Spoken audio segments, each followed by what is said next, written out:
ፍኖተ ዲሞክራሲ የኢትዮጵያ አንድነት ድምጽ ነው። ፍኖተ ዲሞክራሲ የኢትዮጵያ አንድነት ድምጽ በየቀኑ በኢትዮጵያ ሕዝባዊ አብዮታዊ ፓርቲ ኢህአፓ እየተዘጋጀ የሚቀርብ የሳተላይት ስርጭት ነው።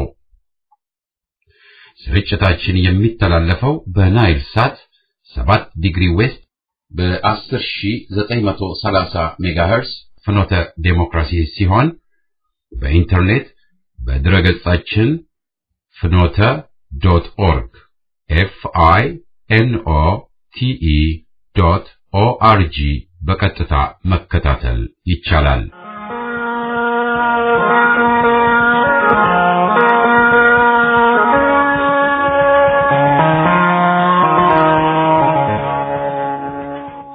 ጤና ይስጥልኝ እንደምን አመሻችሁ አድማጮቻችን። ዛሬ ነሐሴ 12 ቀን 2007 ዓመተ ምህረት ነው። ለሁለት ሰዓታት የሚቆየው ዝግጅታችን የመጀመሪያው ክፍል ፕሮግራም አሁን ይጀምራል። ዝግጅታችንን በዜና እንጀምራለን። ከዜናው በማስከተል ከዝግጅት ክፍላችን የቀረበ ሀተታ አለን። በመጨረሻም የኢትዮጵያ ሕዝባዊ አብዮታዊ ፓርቲ ኢህአፓ የወጣት ክንፍ ድርጅት የዩሮፕ ክፍል አባላት ጋራ የተደረገውን ውይይት አሰምተን የዛሬ የመጀመሪያ ክፍል ዝግጅታችን ፍጻሜ ይሆናል። አሁን ወደ ዜናው። በቅድሚያ ግን ርዕሶቹ። በመቀሌ የወያኔ የጦር ፍርድ ቤት ብያኔ ሰጠ። የወያኔ አፋኝ አገዛዝ 20 የሚሆኑ የሙስሊም ህብረተሰብ አባላት ላይ ክስ መሰረተ። በሶማሊያ ውስጥ ከአፍሪካ የሰላም አስከባሪ እዝ ውጭ የሚንቀሳቀስ የወያኔ ጦር መኖሩ ተጋለጠ። የደቡብ ሱዳን ፕሬዝዳንት የእርቅ ስምምነቱን ሳይፈርሙ ቀሩ። አሁን ወደ ዝርዝሩ። ባለፈው ሳምንት ማብቂያ ላይ የወያኔ ቡድን መሪዎች መቀሌ ላይ የሰየሙት የጦር ፍርድ ቤት በ3 የጦር መኮንኖች ላይ የቅጣት ውሳኔ ማስተላለፉ ተሰማ። የጦር ፍርድ ቤቱ ከወያኔ መሪዎች በተሰጠው ትዕዛዝና መመሪያ መሰረት የጦር ፍርድ ቤት ቅጣትን ለመቀጣጫ እንዲሁም በማለት ታስቦ የተሰጠ ቅጣት መሆኑ ታውቋል። በጦር ፍርድ ቤቱ ቅጣት የተላለፈባቸው መኮንኖች ስም ዝርዝርና ማዕረጋቸው ለጊዜው ያልተገኘ ይሁን እንጂ የ22ኛው ክፍለ ጦር አባሎችና የሬጅመንት የሜካናይዝድ ጦር አባላት እንዲገኙ የተደረገ ሲሆን የወያኔ ከፍተኛ የጦር አለቆችም እንደነበሩ ታውቋል። ይህን ውሳኔ እንዲያውም የተደረገው ለበታች መኮንኖችና ለወታደሮቻቸው እንዲያስተምሩና እንዲያስጠነቅቁ በማሰብ ሲሆን ለእነርሱም ቢሆን የማይመለስ የጦር ፍርድ ቤት መሆኑን ለማሳየት መሆኑ ታውቋል። አምባገነኑ የወያኔ አገዛዝ በትናንትናው ዕለት 20 የሙስሊም ህብረተሰብ አባላትን የመንግስት ግልበጣ ሙከራ አካሂዳቸዋል በማለት በከፍተኛ ፍርድ ቤት ክስ የመሰረተባቸው መሆኑን ተናግሯል። በእነዚህ ዜጎች ላይ የተመሰረቱት ክሶች በራሪና ተለጣፊ ወረቀቶች በአዲስ አበባና በጅማ በትነዋል፣ በወራቤና በወልቂጤ መንግስት ይፋ እንዲገለበጥ ቅስቀሳ አካሂዷል የሚሉ ሲሆኑ አቃቤ ሕጉ ባቀረበው ክስ ውስጥም ሰዎች መንግስትን በኃይል ለመገልበጥና የእስላማዊ መንግስትና በሻሪያ ሕግ ለመተካት አሲረዋል የሚል ክስም ያካተተ መሆኑ ታውቋል። የወያኔ አምባገነንና አፋኝ ስርዓት በጸረ ሽብርተኝነት ስም በተከታታይ በጣም በርካታ ዜጎችን አስመሳይ ፍርድ እየሰጠ በእስር ቤት ማጎሩን የሚታወቅ ሲሆን በአሁኑ ወቅት እነዚህ ዜጎችን በሽብርተኝነት ሽፋን ለፍርድ ማቅረቡ አገዛዙ አፋኝና ጨቋኝ አገዛዙን አጠናክሮ መሄዱን የሚያመላክት ነው። ለጊዜው የበላይነት ያለው ቢመስለውም የዜጎች ብሶት እየተጠራቀመ ከሄደ አንድ ቀን ገፍሎ በመውጣት ስርዓቱን ከነግሳንግሱ ጠራርጎ እንደሚሄድ ጥርጥር የለም በማለት አስተያየት የሚሰጡ በርካቶች ናቸው። በሶማሊያ ውስጥ በሚገኘው የአፍሪካ ህብረት የሰላም አስከባሪ ከፍተኛ ወታደራዊ ሹም የሆኑት ኮሎኔል አብዱራህማን አብዲ ዲምብል በሶማሊያ ውስጥ በሰላም አስከባሪው እዝ ስር ሳይሆን በወያኔ በቀጥታ እየታዘዘ የሚንቀሳቀስ የወያኔ ጦር መኖሩን አጋልጠዋል። በቅርቡ ሃልጋን በተባለው አካባቢው የነበረውን የወያኔ ጦር አካባቢውን ለቆ እንዳይወጣ በሰላም አስከባሪ እዝ ቢነገረውም አሻፈረኝ በማለት ከአዲስ አበባ በወያኔ መሪዎች በደረሰው ትዕዛዝ መሰረት ጦሩ እንዲወጣ የተደረገ መሆኑን አጋልጠው በሰላም አስከባሪ እዝ ስር የሌለ ጦር በሶማሊያ ምን እንደሚሰራ ያልገባቸው መሆኑን ተናግረዋል። በሶማሊያ ውስጥ በአፍሪካ የሰላም አስከባሪ እዝ ስር ያልሆኑ የወያኔ ወታደሮች በርካታ መሆናቸውን ጠቁመው የሶማሌ መንግስት ጉዳዩን ለሚመለከተው ክፍል ለማንሳት ኃላፊነት ያለበት መሆኑንም ጨምረው ገልጸዋል። የወያኔ አገዛዝ የባዕድ ተላላኪና ጥቅም አስከባሪ በመሆኑ በባዕዳን ትዕዛዝ በርካታ ጦር በሶማሊያ ውስጥ ቀጥተኛ አገልግሎት የሚሰጡ አሰማርቶ የሚያንቀሳቅስ ለመሆኑ የአሜሪካው ፕሬዝዳንት በቅርቡ አዲስ አበባ ውስጥ ከተናገሩት ለመረዳት የሚቻል ነው በማለት ታዛቢዎች አስተያየታቸውን ይሰጣሉ። ይህ ዜና የሚተላለፍላችሁ ከፍኖተ ዲሞክራሲ የኢትዮጵያ አንድነት ድምጽ ነው። የደቡብ ሱዳን ተጻራሪ ኃይሎችን ለማስታረቅ በአዲስ አበባ በተደረገው ጉባኤ ላይ የደቡብ ሱዳን ፕሬዝዳንት ሳልቫኪር የተገኙ ቢሆኑም ስምምነቱን ለመፈረም የ15 ቀን ጊዜ እንዲሰጣቸው በመጠየቅ ስምምነቱን ሳይፈርሙ ቀርተዋል። የአማጽያኑ መሪ ሪክ ማቻር እና ሌላ የሶስተኛ ወገን ፓርቲ መሪ ስምምነቱን ፈርመዋል። የደቡብ ሱዳን መንግስት በስልጣን ክፍፍል ጉዳይ ላይ ከፍተኛ ልዩነት እንዳለው በመግለጽ ቀደም ብሎ የቀረበው ረቂቅ ስምምነት የማይቀበል መሆኑን በተደጋጋሚ የገለጸበት ሁኔታ ስለነበር አሁን በስምምነቱ ላይ ፕሬዝዳንቱ አለመፈረማቸው ብዙዎቹን አላስደነቀም። የሳልቫኪር መንግስት የ15 ቀን ጊዜ የተጠየቀው በስምምነቱ ላይ ከፍተኛ ተቃውሞ ያላቸው ሌሎች የደቡብ ሱዳን መንግስት ባለስልጣኖችና ወታደራዊ መሪዎች ስለ ጉዳዩ አስረድቶ ለማሳመንና ተቃውሟቸውን እንዲያነሱ ለማድረግ ነው ተብሏል። በደቡብ ሱዳን ውስጥ የተለያዩ ምናልባትም በመንግስት የተደራጁ ተቃውሞ ሰልፎች ተካሂደዋል። በሚቀጥሉት ለሳምንት በስምምነቱ ላይ ፊርማቸውን ካላስቀመጡ በዓለም አቀፍ ደረጃ የተጣለው ማዕቀብ በፕሬዝዳንቱ ወገን ላይ ተግባራዊ ይሆናል ተብሏል። የደቡብ ሱዳን የእርስ በርስ ግጭት ከተጀመረ ጀምሮ ከሁለት ወገኖች በርካታ ሰዎች መሞታቸውና አካለ ስንኩል መሆናቸው ሲታወቅ ከአምስት የደቡብ ሱዳን ዜጎች መካከል ቢያንስ አንደኛው የተሰደደ መሆኑ ይታወቃል። በማሊ በመንግስት ደጋፊዎችና ትዋርገ በሚባሉ አማጽያን መካከል ሰኞ ዕለት ከባድ ጦርነት ተካሂዶ ቢያንስ 10 ሰዎች መገደላቸውና በርካታ መቁሰላቸው ተዘግቧል። ጦርነቱ የተካሄደው በደቡባዊ ማሊ ውስጥ ኪዳል ከተባለችው ከተማ 120 ኪሎ ሜትር ርቆ በሚገኝ ቦታ ላይ ነው። በማሊ የሚገኘው የተባበሩት መንግስታት ሰላም አስከባሪ ኃይል ማክሰኞ ዕለት በሰጠው መግለጫ ጦርነቱ የተደረገው ከስምምነት ውጪ መሆኑን ተጠቅሶ ከኪዳል ከተማ ዙሪያ የ20 ኪሎ ሜትር የጸጥታ ቀጠና የተዘረጋ መሆኑን ገልጸዋል። የቦኮ ሐራም አባላት ናቸው የሚባሉና ባለፈው ሰኔ በቻድ ዋና ከተማ በኢንጃሚና 38 ሰዎች ከተገደሉ ፍንዳታዎች ጋር ግንኙነት አላቸው ተብለው የተጠረጠሩ 10 ሰዎች ለፍርድ የሚቀርቡ መሆናቸው ተገለጸ። ሰዎቹ የተከሰሱበት ክሶች በፈንጅ ሰው መግደል፣ ያልተፈቀዱ መሳሪያዎችን መያዝና ወንጀል ለመስራት ማቀድ የሚሉ ሲሆን የፍርዱ ሂደት መቼ እንደሚጀምር ባይታወቅም ጉዳያቸው ወደ አገሪቱ የወንጀል ፍርድ ቤት የተመራ መሆኑ ታውቋል። ይህ አይነት የፍርድ ሂደት በቻድ ሲደረግ በአይነቱ የመጀመሪያ ነው ተብሏል። እኛም ለዛሬ ያለን ዜና በዚሁ ተጠናቀቀ። እንቆቅልሽ ሀገር ስጠኝ በቃ እንቆቅልሽ ሀገር ስጠኝ እንቆቅልሽ ሀገር ስጠኝ በቃ እንቆቅልሽ ሀገር ስጠኝ እንቆቅልሽ ሀገር ስጠኝ በቃ እንቆቅልሽ ሀገር ስጠኝ እንቆቅልሽ በሰነበት ቅኔ አሁን ገና መጣሽብኝ ባይኔ አንዳይን ያለው አይጫወት ማፈር አንዳለኝ ስተኛርሽኛ ገር በንቆቅልሽ በሰነበት ቅኔ አሁን ገና መጣሽብኝ ባይኔ አንዳይን ያለው አይጫወት ማፈር አንዳለኝ ስተኛርሽኛ ገር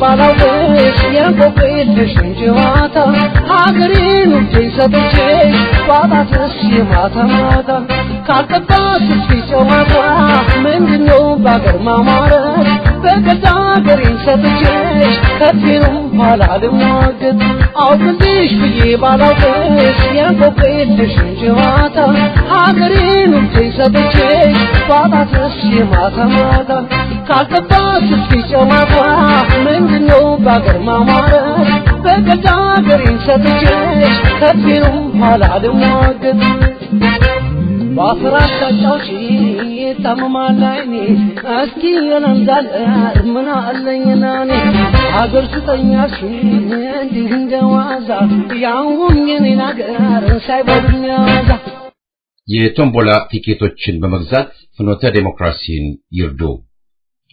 በኢህአፓ በየቀኑ እየተዘጋጀ የሚቀርበው የፍኖተ ዴሞክራሲ የኢትዮጵያ አንድነት ድምጽ ሬዲዮ ከመጋቢት 23 ቀን 2007 ዓመተ ምህረት ማለትም ከኤፕሪል 1 2015 በሳተላይት አማካይነት ወደ ኢትዮጵያ እንዲሁም በመላው ዓለም ለሚገኙ አድማጮቹ ደግሞ በኢንተርኔት በስልክ እንዲሁም በሞባይል አፕስ ፕሮግራሙን ሲያስተላልፍ ቆይቷል። ወደ ሀገር ቤት የሚደረገውን የሳተላይት ስርጭት በአንዳንድ ወቅቶች በወያኔ የሞገድ አፈናና በሌላ ምክንያት ችግሮች ቢደርስበትም ችግሮቹን ተቋቁሞ ስርጭቱን በተከታታይ ለማድረግ ጥረቶች ተደርገዋል። የፍኖተ ዴሞክራሲ የኢትዮጵያ አንድነት ድምጽ በሚያስተላልፋቸው ልዩ ልዩ ፕሮግራሞች አድማጮቻችን መርካታቸውን በየጊዜው ከሚደርሱን ደብዳቤዎች ለማወቅ ችለናል። የአድማጮቻችንን ፍላጎት ይበልጥ ለማሟላት የምንጥር መሆናችንን አሁንም ቃል እንገባለን። ፍኖተ ዴሞክራሲ የኢትዮጵያ አንድነት ድምጽ የ24 ሰዓት ፕሮግራም የሳተላይት ስርጭት እንዲቀጥል የአድማጮች እርዳታና ትብብር ያስፈልገዋል። ስለሆነም የተዘጋጀውን የቶምቦላ ቲኬት በመግዛት ፍኖተ ዴሞክራሲን በመርዳት ይተባበሩ ዘንድ የወገን ጥሪያችንን እናስተላልፋለን። ቲኬቶቹን በሚከተለው መንገድ ማግኘት ይቻላል። 1 በየከተሞቹ ከሚገኙ የፍኖተ ዴሞክራሲ ደጋፊዎችና ተባባሪዎች፣ 2 በኢሜል መልእክት befdpu@aol.com በመጠየቅ፣ 3 በስልክ ቁጥር 202-291-4217 ደውሎ በመጠየቅ፣ 4 ወይም በፖስታ ሳጥን ቁጥር PO Box 73337 ዋሽንግተን ዲሲ 20056 ጽፎ በመጠየቅ ማግኘት ይቻላል። ጠይቁን፣ በአድራሻችሁ እንልካለን። ፍኖተ ዴሞክራሲ የኢትዮጵያ አንድነት ድምጽ ሬዲዮ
ቄሱም ዝም መጽሐፉም ዝም።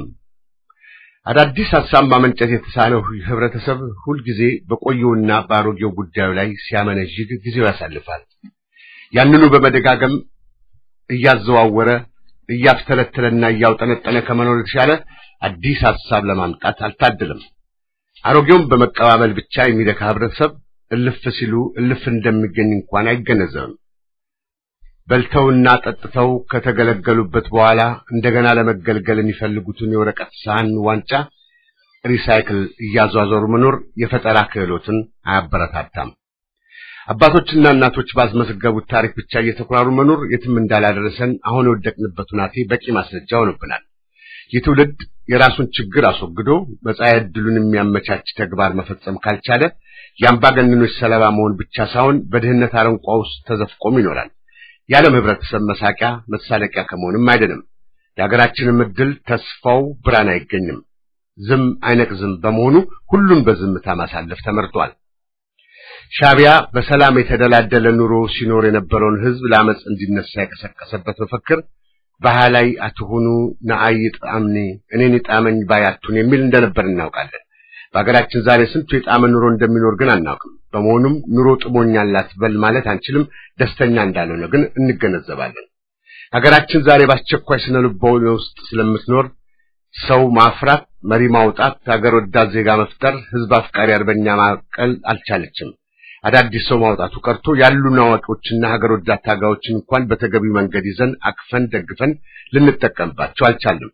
ይህንን ሀቅ እያንገፈገፈን ቢሆን ልንቀበለው ይገባል። ምናልባት ይህን መራራ እውነት መቀበል ብንችል ፈጣሪ ያስተሳሰብ ለውጥ አምጥተን የሀገራችንን ናቴ ለመቀየር የሚያስችለንን ተአምር ስራ መስራት በቻል ነበር። ሁሉም ነገር ነበር ሆኖ እንዳይቀር ከፈለግን ይቻላል፣ ይሆናል፣ ይሳካል በሚለው ላይ ማተኮር ይሻለናል። ያለዚያ ላለፈው ክረምት ቤት መስራት ይሆንብናል። ይህ ደግሞ የነበር ሲወጋ ይመስላል ያልነበር የአባታችን ጋሻ ጦር ይመክት ነበር የሚል ባህላዊ ስንኝ ከመስማት የተሻለ እርባና ያስገኝም። አዲስ ራዕይ ያመጣም። ተስፋ መቁረጥ ዙሪያው ገደሉ የጨለመበት ህብረተሰብ ነጸብራቅ ነው በማለት ይቻላል። እንደ ከዋክብት ብሩህ ተስፋን የሚፈነጥቁ ባለ ራዕይ ዜጎች ብቅ ብቅ ማለታቸው ግን አይቀርም። ሀገሪቱ ምን ጊዜም ቢሆን የወላድ መካን ሆና አታውቅም፣ ወደፊትም አትሆንም። በዛሬታ ኢትዮጵያ በርካታ አዳዲስ ጽሕፍት ብቅ ብቅ እያሉ በመውጣት ላይ ናቸው እየተባለ ይነገራል። የአንዳንዶቹ ድርሰትም ድንቅ ወደሚያሰኘው ተር እየወጣ እንደሆነ ከአንባቢያን ከሚሰጡት አስተያየት መገንዘብ ተችሏል። ይህ ተስፋ ሰጭና አበረታች ዜና ሆኗል። ደራሲያኑን በበለጠ ሊያበረታቱ ከሚችሉት አንዱ የአንባቢያን መበርከት እንደሆነ ቢታሰብም የዲሞክራሲ መብቶች ያለ ገደብ መከበር ግን አይነተኛውና መሰረታዊ ነው። ዲሞክራሲን የወያኔ ዳፍን ታገዛዝ ባዳፈነበት ሀገር ሐሳብን በነጻ የመግለጽ ዕድል የሚታሰብ ባይሆንም ቅሉ ማንኛውንም አደጋ በመቋቋም የተቻላቸውን ያህል የሚሞክሩትን ደራሲያን ማበረታታት፣ መደገፍ የነጻነት ትግሉን ያጎለብተዋል። ነጻነት የቀመሰ ደግሞ በቅምሻ ብቻ አይረካም፣ ለበለጠ ነጻነት ይታገላል። ነጻ ሐሳብን የመግለጽና የማካፈል ነጻነት በታፈነበት ሀገር ደራሲያንም ሆኑ አንባቢያን ሊኖሩ አይችሉም። ደራሲያኑ በህቡ በቀድሞ ምስራቅ አውሮፓ፣ በአፍሪካ፣ በእስያና በላቲን አሜሪካ ሀገራት እንደታየው ሊጽፉ ቢችሉም እንኳን አንባቢያን ከሌሉ ዕውቀት ተዳፍኖ ይቀራል። የሥነ ጽሑፍ መምህራን እንደሚያስተምሩት ደግሞ መስማትና ማንበብን መናገርና መጻፍን አቻላቻ አድርገው ያስቀምጡታል። ካልሰማ አትናገርም፣ ካላነበብክ አትጽፍም የሚል መልእክት ለማስተላለፍ ይመስላል። አዲሱ ትውልድ ማንኛውንም ችግር ሁሉ እየተቋቋመ አእምሮም በንባብ ማጎልበትና ማበልጸግ ይጠበቅበታል። ሀገር የምትገነባው በበለጸገ አእምሮ ብርታትና ጉልበት መሆኑ ዋቤ ጥቀሱ የሚባልበት አይደለም። ያላነበበ አይጽፍም፣ ያላዳመጠ አይናገርም ነውና አዲሱ ትውልድ የመጽሐፍ ቀበኛ የድንቁርና መጋኛና ደረኛ ከሆነ የነገዋ ኢትዮጵያ ባለ ራዕይ ዜጎች የሞሉባት ሀገር ትሆናለች። ራዕይን አንግቦ የሚራመድ ትውልድ ለሀገር ለወገን የተስፋ ብርሃን ሰጭ ይሆናል። ባለ ራዕይ መሪዎችንም ለማፍራት እድል ያገኛል። የሰለጠነ የሰው ኃይል ምንጮች ትምህርት፣ ንባብ፣ መጽሐፍት ናቸው።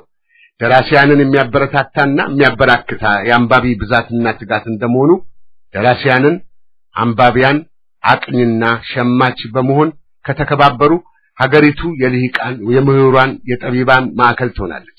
በአንጻሩ ኢትዮጵያ ደናቁርት መሪዎች፣ በላያሰብ ጉግማንጎች፣ ፍርደገምድል ጲላጦሶችና ከሃዲያን ይሁዳዎች የሚጫወቱበት ሀገር ልትሆን ትችላለች። የራሷ ፊደላት፣ ልሳናት፣ ስንክሳር፣ መዛግብት፣ መጽሐፍት፣ ሊቃውንት፣ ዜማና ሙዚቃ፣ ለደስታው እስክስታ፣ ለሐዘኑ እርግዶ፣ ለሰርጉ ዳንኪራ፣ ለውጊያው ቀረርቶ፣ ለጦርነቱ ነጋሪት እምቢልታ የሀገራችን ጥበብና ስልጣኔ ቅርስ ሆነው ቆይተዋል። ሁሉም ሲጠቃለሉ የሀገራችን ስልጣኔ ድምር ውጤት ነበሩ፣ አሁንም ናቸው። የዚህ ታሪክና ስልጣኔ ባለቤት የሆነ ሕዝብ ራዕይ ያለው መሪ ሊያወጣ ይገባው ነበር። ያ ግን አልሆነም። እየመጣ የሚሄደው መሪ ሁሉ ለነገ ራዕይ ስላልነበረው የኋላ ልጅ ይጨነቅበት ብሎ ይጠፋል። ዕዳው ለተተኪው ትውልድ ይተርፋል። የወለዱትን የማይስሙለት፣ የጻፉትን የማያነቡለት፣ የደገሱለትን የማይበሉለት ህብረተሰብ እንደ ውለታ ቢስ ይቆጠራል። የደራሲያን መኖር አንባቢያንን ካላፈራ፣ አንባቢው የደራሲያኑ ዋጋና ጥቅም ካልተረዳ ዕውቀትና ጥበብ የተለየው ተለያይተውም ይቀራሉ። የሁሉም ቁልፍ ጥያቄ ግን የዲሞክራሲ ስርዓት መስፈን መሆኑ የሚያከራክር አይደለም። የዲሞክራሲ አስተዳደር ከሌለ ደግሞ ምኞትና ተስፋ ሁሉ የበረሃ ነበልባሊት ሆኖ ይቀራል። ዛሬ በአገራችን የዲሞክራሲ መብት ቀርቶ ጭላንጭሉ እንኳን ደብዛው ጠፍቷል።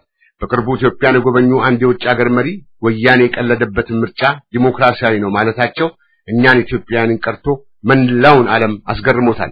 እኚህ ሰው ያሻቸውን ለመናገር የራሳቸው ጉዳይ ቢሆንም የሕዝባችንን የማሰብ ችሎታ መናቃቸው ግን አናድዶታል። በማያውቁትና ባልተረዱት የሀገራችን ጉዳይ መግባታቸው ትዝብት ላይ ጥሏቸዋል። የፕሬዝዳንቱ ምጸት የአይጥ ምስክር ድንቢጥ ነች ከሚለው ብሂል በላይ አሻግረን ልናስብበት ይገባል። በሀገራችን ዛሬ የመጻፍን ሐሳብን በአደባባይ በነጻ መግለጽ መብት እንደሌለ ያወቅን ማንንም አልፎ ሀጅ መጥቶ ሊያታልለን መሞከሩ ባልተገባው ነበር። ኢትዮጵያውያን ብኩርናቸውን በጭብጥ ምስር መለወጥ ልምድ ስለሌላቸው ነጻነታቸውን የሚገፍፍ እርዳታ በአፍንጫችን ይውጣ ባዮች ናቸውና ኩራት ራት ነውና አዋርዶ ከሚመጣ እርዳታ ሺህ ጊዜ ነጻነት ከድህነት ጋር መምረጥ ይበልጣል። ማንም ባዕድ ኢትዮጵያን እንዲወድ ባይጠበቅም የህዝቡን የማሰብ ችሎታ ግን ሊፈታተን አይገባውም፣ አይፈቀድለትም። ባዕዳኑ ባይወዱንም እንኳን ሊጠሉን ባልተገባቸው ነበር። እንኳን ሲሸጡን ሲስማሙብኝ ያውቃሉ እንዲሉ ማንም ሲያስነጥሰው ጉንፋን ከመያዙ በፊት የምንረዳው ህዝቦችን ነው። በባህላዊ ልማድ ላይ የተመሰረተ ህይወት መምራት በራሱ አዲስ ሐሳብን ለማፍለቅ እንቅፋት ሊሆን እንደማይችል ታሪካቸውን አክብረውና ባህላቸውን ጠብቀው በስልጣኔ የተራመዱ በርካታ ህዝቦች እንዳራ ይጠቀሳሉ። በአካባቢያቸው የዲሞክራሲ ተምሳሌት ናቸው ተብሎ የሚነገርላቸው ህንድና ጃፓን እንደ ማስረጃ ያቀርባሉ። ሁለቱም በእድገት ደረጃ የት እንደደረሱ ሁሉም የሚያውቀው ሐቅ ነው። የጃፓንን የስልጣኔ እድገትና እርምጃ ቀደም ብለው የተገነዘቡ ኢትዮጵያውያን ምሁራን ከጃፓኖች ተመክሮ ብዙ ጠቃሚ ብልሃቶች እንደሚገኙ መናገራቸው ተደጋግሞ ሲነገር እንደነበር ይታወቃል። ጃፓንን እንደ ሞዴል ለማየት አስፈላጊ የነበረው ባህሏንና ታሪኳን ጠብቃ ነጻነቷንና ሀገራዊ ሉዓላዊነቱን ማስከበራ በስልጣኔ የተራመደች ሀገር በመሆኗ እንደሆነ ይጠቀሳል። ሀገራችንም ቢሆን ይህንን እርምጃ ለማድረግ የሚሳናት እንዳልነበረች በጸጸት እየተናገሩ ያለፉ በርካታ ሀገር ወዳድ ዜጎች ነበሩ። ይህንን በመገንዘብ ከ50 በፊት አንድ ድምጻዊ ተጫዋች ለምሳሌ ጃፓን በጣም ስልጡን ናቸው፣ አልተቀላቀለም ከሌላ ባህላቸው እያለ ሲያቀነቅን እንደነበረ የዚህ ሀገር ወዳድ ትውልድ ተስፋ ጊዜው ትዝታ ነበር። ተስፋው ወደውል መለወጡ ቀርቶ እንዲያውም ዛሬ ባስ ተብሎ በኢትዮጵያ መኖር አለመኖር ላይ ዋይታና ጩኸት ማሰማት ሆኖ ቀርቷል። ዛሬ ሁሉም ተስፋው እየጨለመ ምኞቱ እየተነነ ራዩ እየበገነ ደብዛው ሳይቀር እየጠፋ ነው። በዚህ ምክንያት ሀገርና ህዝብ ሐሳቢና ሰብሳቢ አጥተው ቀርቷል። ህልውናው በጥያቄ ውስጥ የሚዋልል ህዝብ ራሱ ምን እንደሚገጥመው እንኳን ማወቅ አይችልም። በደናው ጊዜ ያላፈሩት ሰው ደግሞ በጭንቅ ቀን ተፈልጎ የሚያገኙት አይሆንም። እኔ ያለው ብሎ ብቅ ቢልም እንኳን ከመንግስቱ ኃይለማርያም የተሻለ ስብዕና ያለው ሊሆን አይችልም። የገበያን ግርግር ሌባ እንደሚጠቀምበት ሁሉ ማህበራዊ ቀውስ በሚፈጠርበት ጊዜ ለስልጣን ያቆበቆበው ሁሉ በየጎጡ ማጀቱ ብቅ ማለቱ አይቀርም። የቁርጥ ቀን ልጅ የታሪክ አደራ ይጣልብኝ የሚል አታላይ መፈክር እያሽጎደጎደ ቲያትሩን ይሰራል። ደርግ በአብዮት ስም የፖለቲካ አርማጃና ውሳኔ በሚል ፈሊጥ ሀገሪቱን እመላይ ጥሏት እንደሄደማን ይዘነጋዋል። ወያኔም በበኩሉ በትግራይ ህዝብ ነጻነት ስም ምን አይነት ወንጀል እንደሰራ እንደሚሰራ ህዝብ ያወቀው ታሪክ የመዘገበው ሐቅ ሆኗል። ታዲያ ይህንኑ ያህል የታዘበ ህዝብ አዲስ ይመጣውን ቢጠራጠር ማን ይፈርድበታል? ለነገሩማ እንደ ይሁዳ ካዲ ከመሆን እንደ ቶማስ ተጠራጣሪ መሆን አይሻልም እንዴ? ለትዝብት ያልታከተው ኢትዮጵያ ህዝብም አይኔ ጉዳዬ እድሜም ረዝሞ ያ ዘመኔ በስቶ ጉግ ማንጉጉ ሄዶ ጭራቁን ሲተካ ደና ሰውም ጠፍቶ እያለ ማልቀሱን ይቀጥላል። እንባው እንደ ጎርፍ ቢያጎርፈው ጩኸቱን ላንቀው ሲከነጠቅ ቢለቀው ሰሚ አላገኘም። እርስ በርሳቸው የተከፋፈሉ አባላትን ያቀፈ ሀገርና መንግስት አይጸናም እንደተባለው የተከፋፈለ ህብረተሰብም እንዲሁ ሊጸና አይችልም። ሊጸናም ከቶ አይታደልም። የራሳችን ኃይል አሰባስበን የራሳችን ትግል መርተን አካሄደን የራሳችን ነጻነት ማስከበር አቅቶን ባዕድ መጥቶ እንዲረዳን እንጠብቃለን። ይህ እንደማይሆን ግን አሁንም የተረዳን አይመስልም። ኢትዮጵያን ያጠፋ ጠላት ይረዳናል ብሎ መጎንበስ የውርደት መሆኑን ማወቅ በተገባን ነበር። ይህም ማወቅ ካልተቻለ ደግሞ ቢያንስ የኢትዮጵያ ህዝብ ማሰብ ችሎታ የፍርድ ሚዛን ማክበር ግዴታ ነው። ኦባማ መጥቶ ችግራችን አይቷል እንደተመለሰ ቶሎ ይፈታልናል እያልን ራሳችን ማታለል ይቅርብን። ይልቁንስ ወያኔና ኦባማ እንዴት ተቀናጡ፣ ምንኛስ ቀለዱ፣ በሚሊክ ግቢ ዳንኪራ ጨፍረው እስክስታወረዱ፣ በአገራችን መመጻደቃቸው በህዝባችን እንባ መዘባበታቸው እነርሱ ምን ያርጉ? ጥፋቱ ከኛ ነው። ቤታችንን ከፍተን ስንተውላቸው ለካ ትንቢት ኖሯል ቀድሞ መነገሩ ጥንትም መበሰሩ ክፍት ይዋል ክፍት ይደር ብለው ሲመርቁ ቤቱም ክፍት ቀረ ሰዎችም አለቁ ብለው በመቆጨት ኢትዮጵያዊ ማንነታችን በተግባር ማስመስከር ይተበከብናል። ይህ ካልሆነ ግን ያዞምባ ከማፍሰስ አያልፍም። ያዞምባ የሚያለቅስልን ግን አናጣም የሚጠቅም ከሆነ በ1933 ዓመተ ምህረት አፄ ኃይለ ሥላሴ ልክ ከስደት እንደተመለሱ በአርበኞቹ በኩል አንድ የመጸት ስንኝ ተነግሮ ነበር።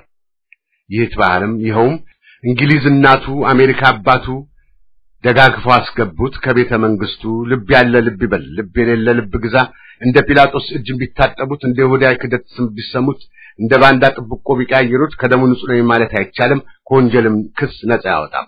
የፖለቲካ ሳይንስ አጥንቶ የመጣ ሀገሩን ያወጣል ከናጼው ጣጣ ሲል የነበረው ሁሉ በ11ኛው ሰዓት ወደ ዘሩ ነገዱ ወደ ብሔሩ ያፈተለከ መሄዱን ታዝበናል። መቆየት መልካም ነው ብዙ አስተዛዝባላል በሚል ምክንያት እዚህ መተሽ በላሽ እዛም ሄደሽ በላሽ ሰው ታዘበሽ እንጂ ሆድሽን መሽሞላሽ ለማለት በቅቷል። የቆየ ሰው መልካም ኢትዮጵያ ከ1933 እስከ 66 ዓመተ ምህረት ድረስ በሙንነት ላይ እንደነበረች የቅርብ ትዝታ ስለሆነ በዛ ላይ ማተኩርን አንመርጥም።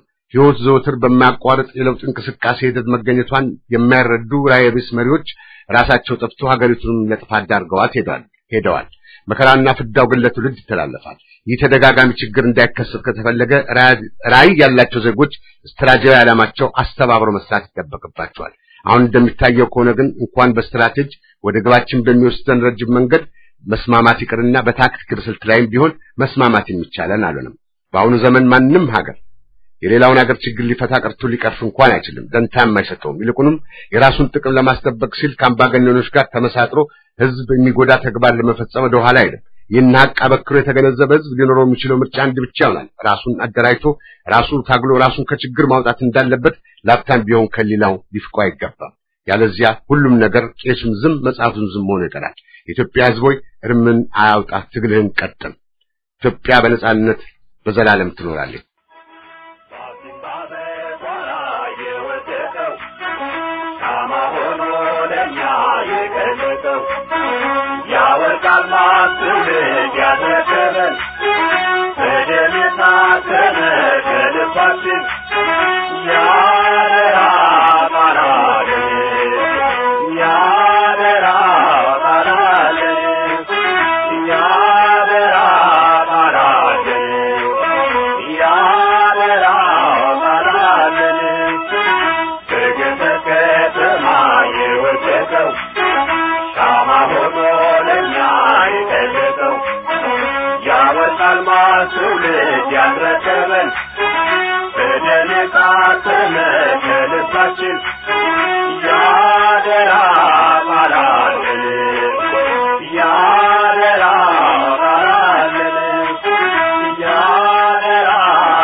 አድማጮቻችን በማስከተል ከኢትዮጵያ ሕዝባዊ አብዮታዊ ፓርቲ ሀፓ የወጣት ክንፍ ድርጅት አባላት ጋር ያደረግነውን ውይይት የመጀመሪያውን ክፍል እናሰማለን።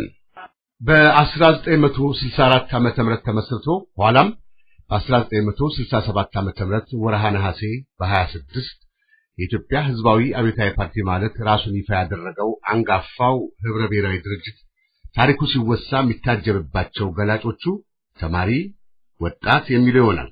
በእርግጥ የኢትዮጵያን ከኋላ ቀር ስርዓት አላቆ በኩልነት የተመሰረተ አንድነቷን ለማጠናከር ብሎም ህዝባዊ አገዛዝ ለመመስረት በተደረገው ትንቅንቅ የወጣቱ ሚናና መስዋዕትነት ተነግሮ የሚዘለቅ አይደለም።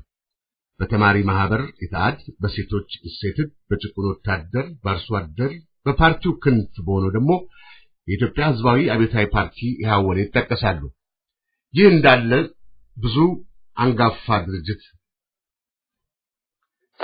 ይህ እንክርተ ብዙ አንጋፋ ድርጅት ላለፉት 43 ዓመታት ነው እስከ ዛሬ ድረስ ያን ሁሉ ግፍ ተቋቁሞ ዛሬም ድረስ ህልውናውን አስጠብቆ ቀጥሏል። ታዲያ ዛሬም ቢሆን በዓለም ዙሪያ ካሉ አባላቱና ደጋፊዎቹ በወጣት ታጅበዋል። ነው ከአራት ዓመት በላይ ያስቆጠረው የኢሃፓ ወጣት ክንፍ ድርጅት ይወክንድ ይጠራል። ለዛሬ ዕለት ሰንበት ዝግጅታችን ከሁለት የወጣት ክንፍ ድርጅት አባላት ጋር ከዩሮፕ አጭር ቆይታ እናደርጋለን። ወጣት ቢኒያም ሳሉና ወጣት ፍጹም መንገሻ ናቸው።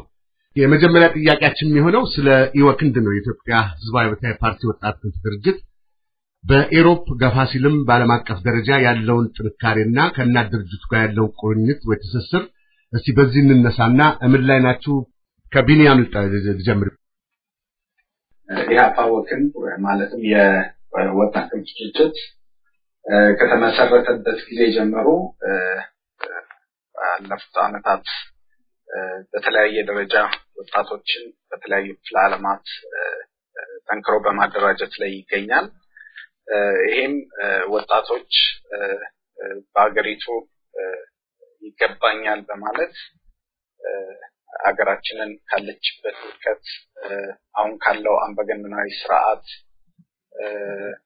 በመገላገል ሰፊ ህዝባዊ መሰረት ያለበትን ስርዓት ለመመስረት የግድ ትግሉ የሚጠይቀው በተጠናከረና በተደራጀ ሁኔታ መታገል ስለሆነ ወጣቱን በኢህአፓ ዙሪያ በማሰባሰብ ለማደራጀት ትልቅ ጥረት እየተካሄደ ነው። በዚህም በኩል ደግሞ ብዙ አይነት ውጤቶች እየታዩ ነው ያሉት። ማለትም ወጣቶችን በተለያዩ አካባቢዎች በደንብ በማደራጀትና በጠንካራ መሰረት ያለው በደንብ በመርህ ላይ የተመሰረተ ትግልን ለማካሄድ በጥሩ ሁኔታ እየተንቀሳቀስን ነው የምንገኘው። ይሄን ማለት ደግሞ ከእናት ድርጅቱም ጋር ያለን ቁርኝነት ይሄን ማለት የእናት ድርጅቱን ዓላማ ለማስፈጸም የእናት ድርጅቱም የቆመለት ኢህአፓ የቆመለትን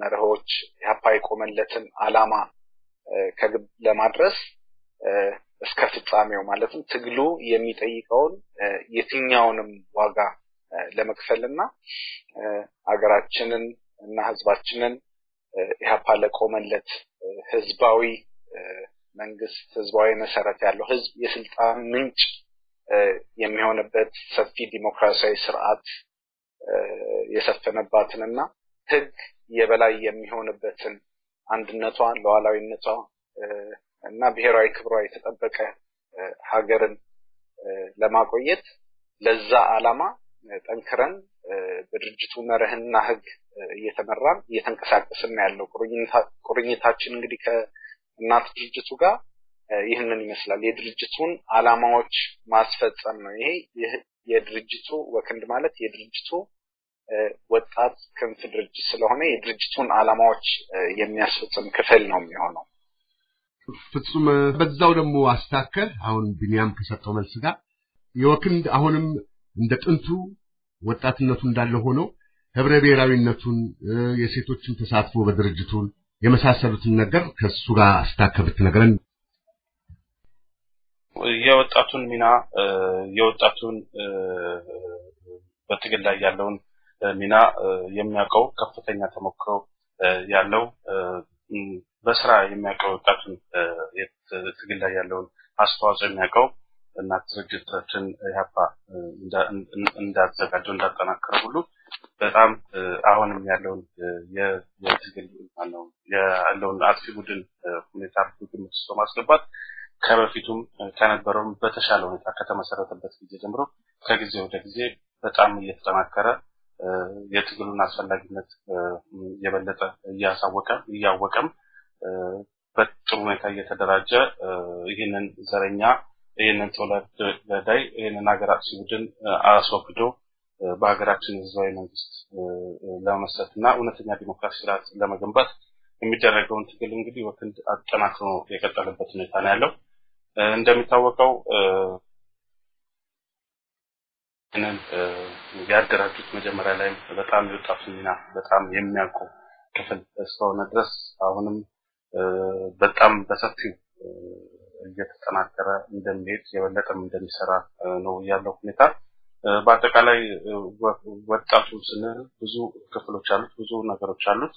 እንደተባለውም የሴቶች ሚና የወጣት ሚና ምን ያክል እንደሆነ ስለሚታወቅ በሴቶችም በኩል በወጣቱም በኩል በከፍተኛ ሁኔታ እየተጠናከረ አሁን ለሚደረገው ትግል እንግዲህ የበኩሉን አስተዋጽኦ እያደረገ ያለበት ሁኔታ ነው ያለው ማለት ነው። ተጨባጭ ሁኔታውን ስንመለከተው አሁን ፍጹም እንደገለጽከውም ጸረ ወጣት የሆነ በአገራችን ላይ የተንሰራፋ ስርዓት አለ። በጠላት ወድቃለች ይባላል ኢትዮጵያ ያለው ስርዓት ለመግለጽ ማለት ነው። ወጣቱ ይሄን በምን ይመለከተዋል? ጠላት ብሎ ይፈርጀዋል? ከፈረጀውስ በምን ቢኒያም ቀጥልልኝ። እንግዲህ ይሄ ስርዓት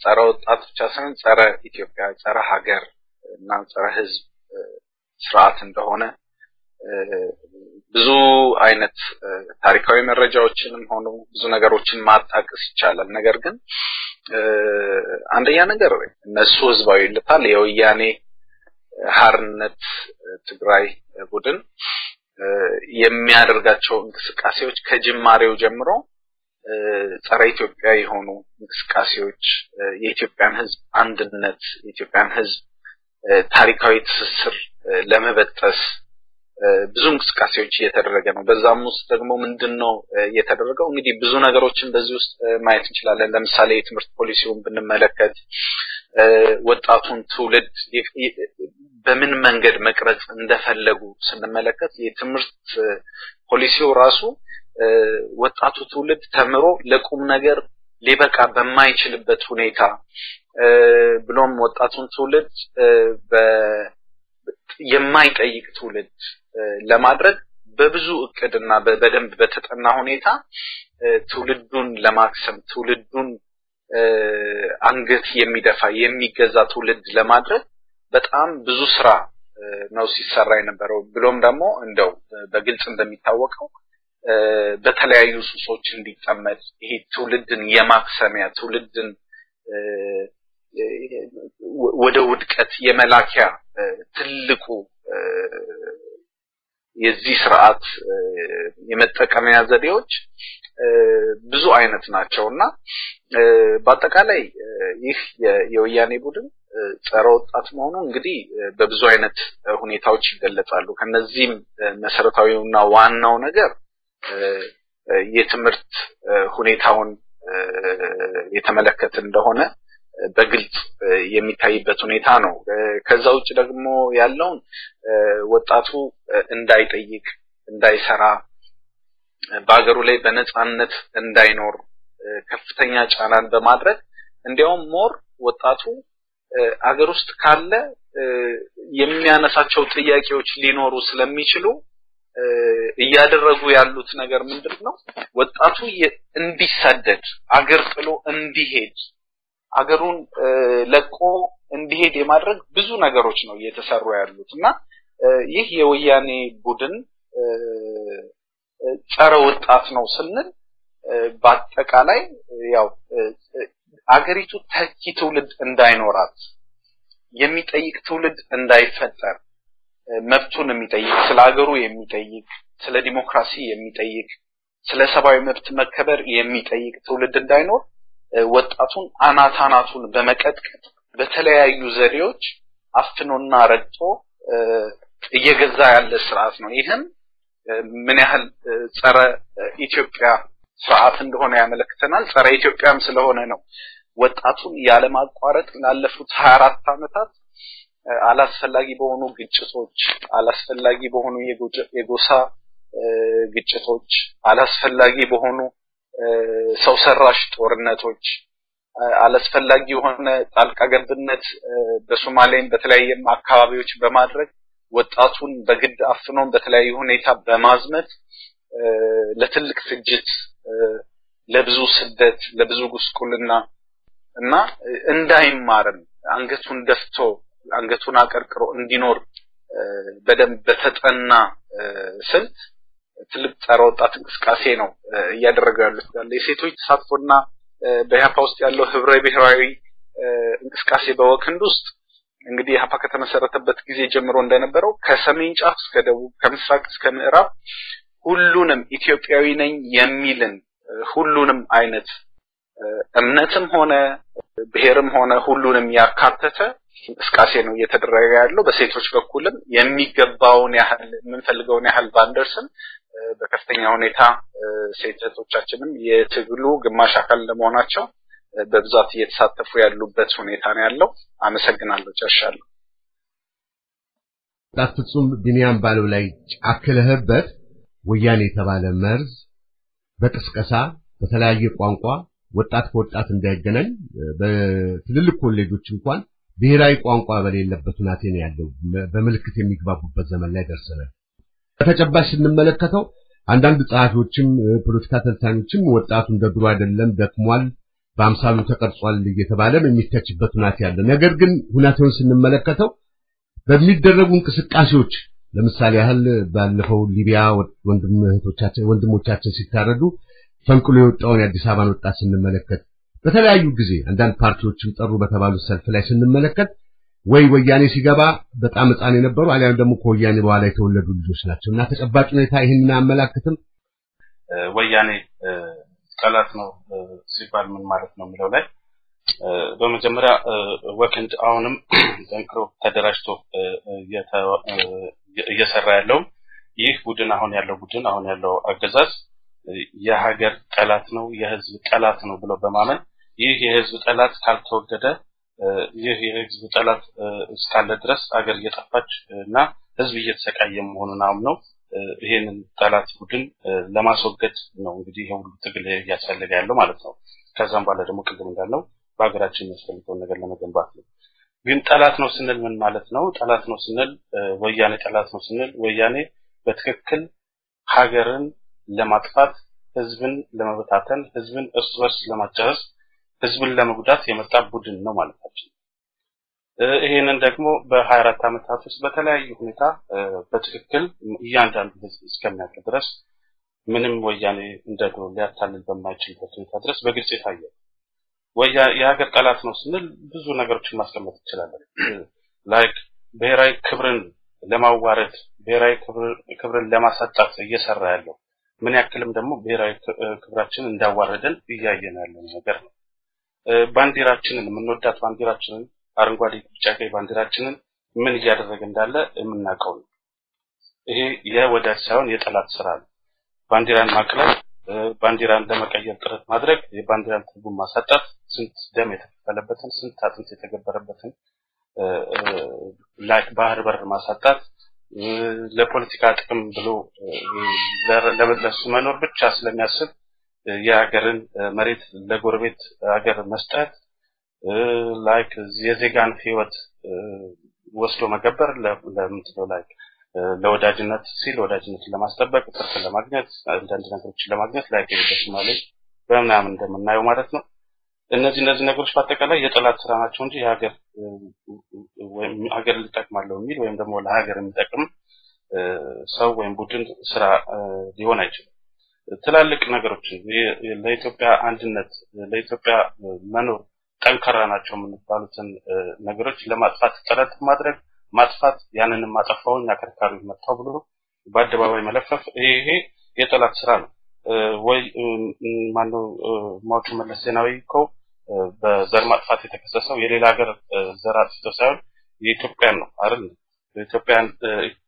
ኢትዮጵያ ላይ በፈጸመው የሀገራችን ህዝብ ላይ በፈጸመው ነው ምንድነው በዘር ማጥፋት ተከሶ እንግዲህ የነበረበት ሁኔታ አለ።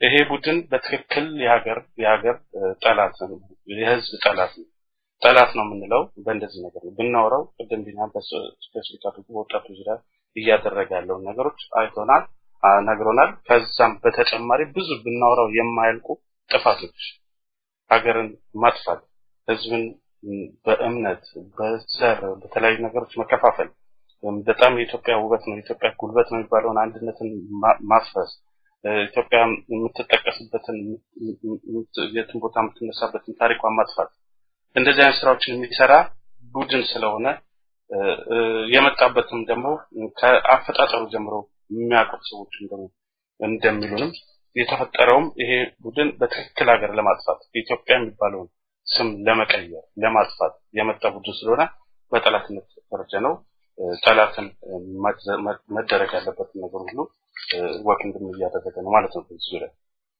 እንደተባለው ብዙ ነገሮች ይነሳሉ። ወጣቱ እንደድሮ አይደለም። ወጣቱ አሁን ላይክ ምንድነው በቃ እንደሰነፈና አገሩ እንደረሳ የሚወራባቸው ሁኔታዎች አሉ። የሚመስሉ ሁኔታዎች አሉ። ነገር ግን ጠለቅ ብሎ ላስተዋለው ሁኔታዎችን ላየው የሚታየው እንደሱ አይደለም ሆነ ያለበት ማለት ምንድነው ዝም ያስባለው ምንድነው እንዳይችል ያደረገው አጋጣሚውን ሲያገኝስ ምን ያደረገ ነው ብሎ በደንብ አስተዋሉ ላየው ግን ወጣቱ አሁንም በጣም ብዙ ያቀሙን ነገሮች እየሞከረ ነው። ግን አገዛዙ የፈጠረው ነገር አገዛዙ እርስ በርስ እንዳይናበብ እንደተባለው እርስ በርስ እንዳይገናኝ እንዲፈራ እንዳይደራጅ የሚደረጉ ጥረቶች አሁን ፈሪ ሊያስመስለው ይችላል እንጂ እንደተባለው ላይክ በሊቢያ ወገኖቻችን በዚህ ቡድን ሸሽተው የሚሄዱበት ጊዜ በደረሰባቸው ጊዜ በ97 በተለያዩ ጊዜዎች ወጣቱ ማንነቱን አሳይቷል።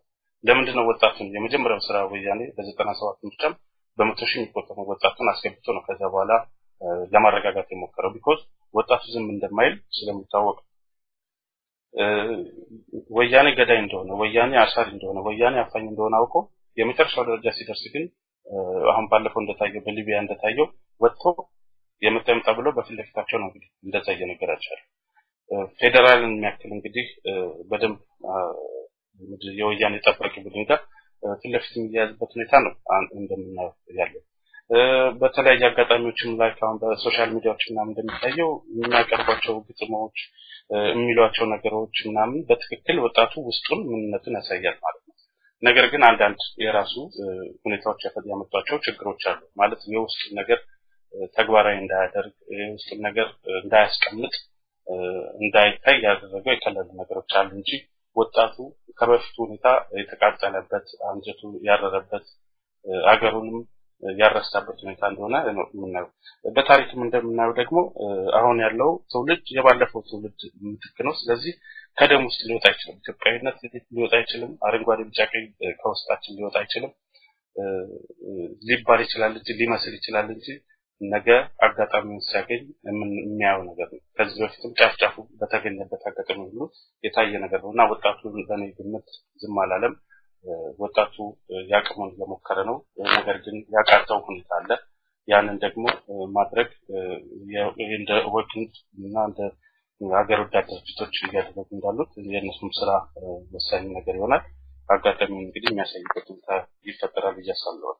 በዚህ ደግሞ በተጨማሪም የምናረጋግጠው ነገር ወኪል አንዳንድ ወጣቱ ለማደራጀት በሚንቀሳቀስበት ወይም መድረኩ በፈጠረበት ወቅት ወጣቱ አንደበት እንደሰማው ምን ያክል ወስጡ ሬድ እንደሆነ ዝግጁ እንደሆነ ይሄን ስርዓት ለማስወገድ ምን ያክልም እንዳወቀው በአንደበቱ የሰማነው ነገር ነውና ወጣቱ እንደ ድሮ አይደለም ያለው ሁኔታ እንደ ድሮ አይደለም እንጂ የወጣቱ ስሜት የወጣቱ ያለው ፍቅር እንደ ድሮ ነው ብዬ ነው የማስቀምጠው።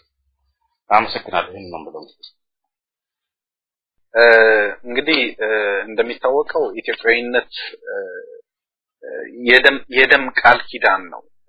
በደምና ባጥንት የተመሰረተች ሀገር ነች። አባቶቻችን ያስረከቡን ሀገር ዝም ብሎ የመጣ ሀገር አይደለም። እነሱ ምናልባት እንግዲህ ደርግም አንድ ትውልድን ያው ቀርጥፎ በልቶ ግማሽ ሚሊዮን የሚሆን አንድ ድንቅ ትውልድ ፈይቶ ድልድዩን ሰብሬዋለሁ ብሎ ቢያስብም እንግዲህ ወያኔም ደግሞ ተተኪው ወያኔም ድልድዩ ተሰብሯል በትውልድ መሃል ጋፕ ተፈጥሯል ብሎ ቢያስብም ነገር ግን ይህንን ወጣት የተመለከት ነው እንደሆነ እንግዲህ መጀመሪያ ልክ ወያኔ እንደገባ ታሪክን ወደ ኋላ ሄደን ስንመለከት ቡትሮስ ጋሊ አዲስ አበባ ከሚመጣበት ጊዜ የኤርትራ ጥያቄ ከተነሳበት ጊዜ አንስቶ እንግዲህ ሽብሬ ደሳለኝን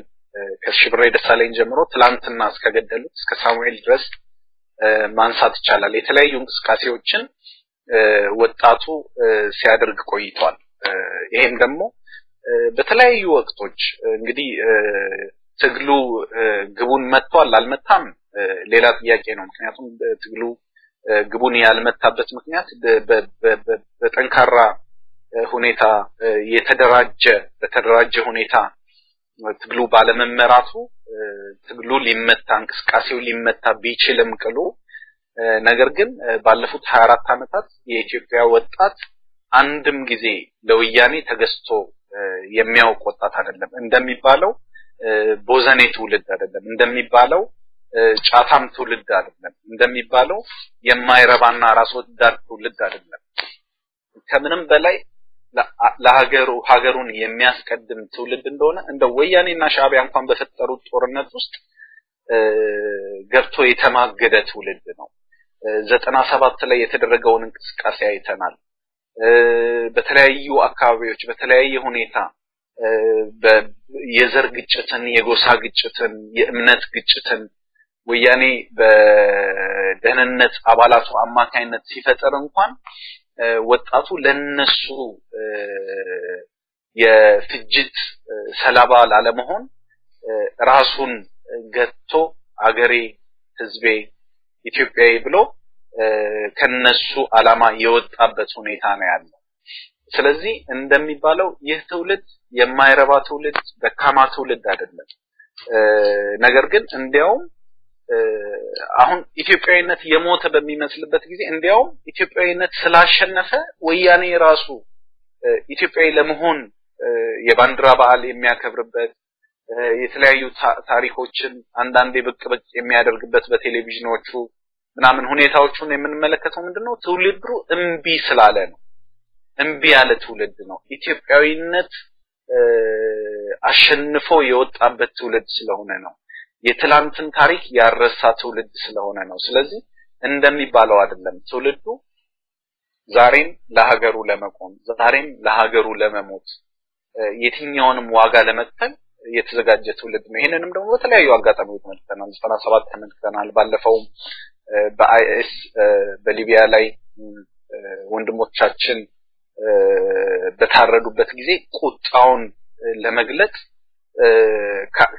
ከአፈሙዝ ከጨካኙ የወያኔ ፌደራል አፈሙዝ ፊት ለፊት እንኳን ወጥቶ እነሱን ያዋረደበት ሁኔታ ነው ያለው ስለዚህ እንደሚባለው አይደለም ትውልዱ ዛሬም ቢሆን ለሀገሩ ለመቆም ትውልዱ ዛሬም ቢሆን ኢትዮጵያን ለማዳን የትኛውንም ዋጋ ለመክፈል የተዘጋጀና ቆራጥ ትውልድ ነው ያለውና ይሄን ነው ልጨምር የመጣሁት አመሰግናለሁ እኔም እዚህ ጋር መጨመር ከቻልኩኝ አንዳንድ ጊዜ ወያኔ የበለጠ የሚያቀው ይመስለኛል ወጣቱ እንዳልተለወጠ ምክንያቱም የሰራው ስራ የለፋው ልፋት ያወጣው ነገር ይሄንን ትውልድ ለመግደል ይሄንን ወጣት ሀገሩን ዲጣላ ሀገሩን ዲረሳ ስለ ሀገሩ እንዳያስብ ለማድረግ የከፈለውን ዋጋና አሁን ያለበት ሁኔታ ደግሞ የበለጠ የሚያቀው ይሄው ጠላት ቡድን ወያኔ ስለሆነ የበለጠ እሱ መናገር ይችላል ያስባለሁ ለምሳሌ በቅርቡ እንኳን ካያችሁ የሚወጡትን በጽዋክንድ በኩል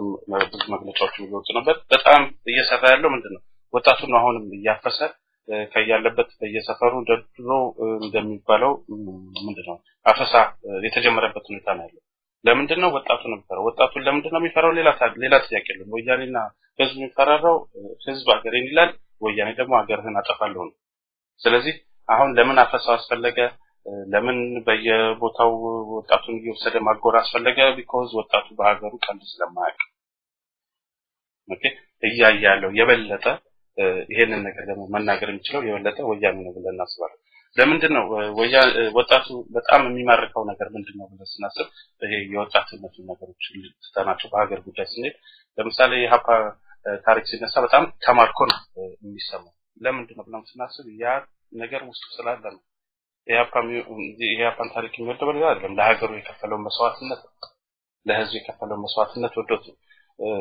አንድ በቅርቡ እንኳን ምናልባት እንተልካላችሁ የሀፓና ስፖርት የሚል መጽሐፍ ታትሞ በምን አይነት ሁኔታ እንደተሸጠ ሲያጫውቱኝ አንዳንድ ሰዎች የሚገርም ነበር ምንድነው የሚያሳየው ብዙ ትርጉም አለ ማለት መመልከት ተቻለና እኔ አሁንም ደግሞ የምለው ወጣቱ አጋጣሚዎች ተዘጉበት ነው ታለ ማለት በደንብ ተደራጅቶ እንደሚንቀሳቀስ ተፈጠሩ ወያኔ በጣም ብዙ ዋጋ ከፍሎ ሰራው ስላለ ያ ነገር ደግሞ ለተወሰነ ጊዜ እንደምን ተቀላል ላያረግ ይችላል እንጂ መሆኑን ማይቀር ነገር ነው በተግባርም እያየን ያለ ነገር ነው ወጣቱ አሁንም ደግሜ መናገር የሚችለው ወጣቱ አሁንም የሀገር ፍቅር ያለው ነው ወያኔ በዚህ ላይ አልተሳካለትም ብዙ ለፍቷል ብዙ ሞክሯል ብዙ ገንዘብ አውጥቷል ወያኔ ብቻ ሳይሆን ባዳኖቹ ተከታዮቹ ረዳቶቹ ብዙ ነገር አድርገዋል ነገር ግን ያልቻሉት ነገር ቢኖር የሀገር ፍቅርን መግደል የሀገር ፍቅርን ማጥፋት እንደተነሳው የፋሺስት ደርግ ይሄንን ስራ ሰርቻለሁ ብሎ የሚያስብ ነበር ያንን የመሰለ ትውልድ ያንን ወርቅ ትውልድ እንደዛ ያደረገበት ሁኔታ ነበርና የዛን ጊዜ ጀምሮ ጀነሬሽን ጋር ተፈጥረናል ወጣቱን ፈራ አድርገናል እንዲፈራ ተደርጓል የሚል አይነት እምነት ነበራቸው ነገር ግን ለፋሺስት ደርግ አልተሳካም አሁን እንዳለውም ለዚህም ለዘረኛ ቡድን አልተሳካለትም ማለት ነው ወጣቱ እንዳለ ነው ይሄ ደግሞ ልክ ተፈጥሮም ነው ያስባልና ስፔሻሊ ኢትዮጵያዊነት ላይ ደግሞ ሞር እንደሆነ ምክንያቱም በጣም በተሰራበት ሰዓት ላይ ኢትዮጵያዊነት ለማጥፋት በጣም በተሰራበት ላይ ኢትዮጵያዊነት በጣም ጎልቶ የታየበት ሁኔታ ነው ይሄ የሚያሳየው አንደኛ ናቹራሊ ልክ እናት ልጇን መጥላት እንደማትችለው ሁሉ ሰውም ሀገር መጥላት እንደማይችልበት በተለይ ደግሞ አሁን ያለው ወጣት ወይም ደግሞ ኢትዮጵያዊ ውስጥ የሚታይ የተለየ ነገር ለሀገር ለባንዲራ ያለ ፍቅር በተግባር የምናይበት ነውና የሚቀጥል ነገር ነው መቼም ማጥፋት አይችሉም ይሞክራሉ ብዙ ይሰራሉ ነገር ግን አይችሉም ሊሆን የማይችል ነገር ነው እንዳልኩት አጋጣሚው ሲፈጠር የምናየው ነገር ነው ማለት ነው በቅርቡም እንግዲህ አንድ ጊዜም እንደድሮ የሚጻፍና የሚሆን ታሪክ ሆኖ የምናይበት ሁኔታ ይመጣል ብዬ ነው ይሄን ነው ለመጨመር የፈለኩት አመሰግናለሁ የዓለም ትልቅ መሪ ተብሎ የሚጠራው ፕሬዝዳንት ኦባማ ባለፈው ሄዶ ወያኔ ሲጎበኝ በዲሞክራሲ የተመረጠ መንግስት በማለት አንድ ይሄን ሲናገር ተደምጧል በጣም አሳዛኝ አለመታደል ነው አንድ ሁለተኛ ደግሞ አሜሪካ ጦሯን ወዴትም አታሰማራም የወያኔ ያው የኢትዮጵያ መንግስት ጦር ነው ያለው ግን የወያኔ ጦር እያለልን የሚል ቀጥታ ይሄ ታሪክን ትውልድን የሚሰድብ ነገር መሬት ይሸጣል ንብረት ይዘረፋል ከዛ በተረፈ ደግሞ ነፍስን የሚያህል የለጋ ወጣቶችን ህይወት ቅድም እናንተ የጠቀሳችሁት ነው ሰዶ በገንዘብ መለወጥ ማለት ነው ይሄንን በጣም ብሔራዊ ስሜትን የሚነኩ ነገሮችን እንደ ይወክንድ እንዴት ተመለከታላችሁ ከቢኒያም ልጀምር እስቲ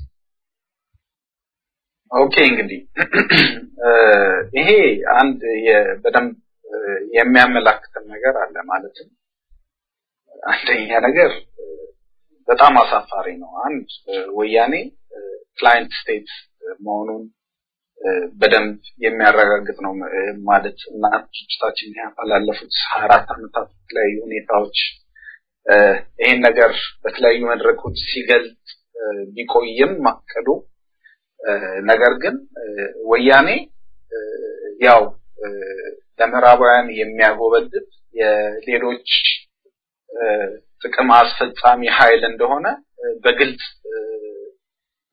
ማለት አናምን ለሚሉ አይናቸውን ለሸፈኑና ጆሮአቸውን ለከደኑ ሰዎች ሁሉ በደንብ የሚያመላክትና በግልጽ የተነገረበት ሁኔታ ነው ያለውና በጣም በሚያሳፍር ሁኔታ እንግዲህ ለመቶ ጥቂት የቀራቸው ፓርቲዎች ባሉበት ሀገር ውስጥ አንድ ጎጠኛ ድርጅት 100% አሸንፍ ያለው ባለበት ሁኔታ የዓለማችን ልዕለ ኃያል የሆነችው የአሜሪካን ፕሬዝዳንት መጥቶ ይሄን መናገሩ ራሱ ለኢትዮጵያውያን ሳይሆን ለዓለም ፖለቲካና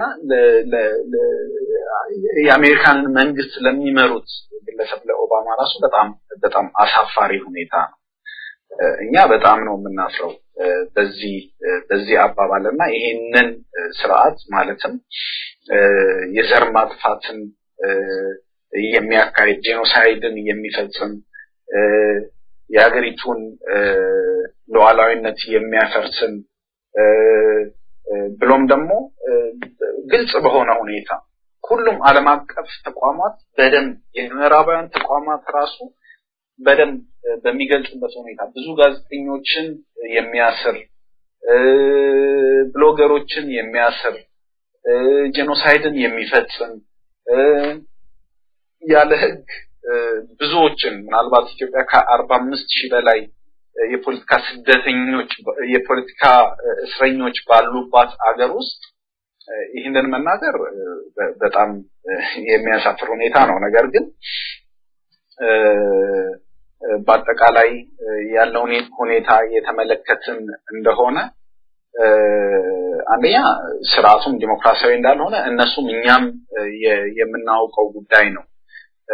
ሁለተኛ ያለውን ምርጫ የተመለከተ እንደሆነ ያው ኢህአፓም ከዚህ በፊት እንዳስታወቀውና ድርጅታችን ምርጫው ሁሉ የቧልት ምርጫ ነው ማለት ወያኔ ለወያኔ ህጋዊ ሽፋን ለመስጠት ወያኔን ህጋዊ ሌጂቲማይዝ ለማድረግ የሚደረግ የመድረክ ላይ ቲያትር እንጂ ያውም ይሄ ትራጀዲ ነው። በጣም በሚያሳዝን ሁኔታ በኢትዮጵያ ህዝብ ላይ የሚፈጸም ትራጀዲ። ሁለተኛውን ክፍል ውይይት በነገ ዝግጅታችን ይዘንላችሁ እንቀርባለን።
I'm never stopping,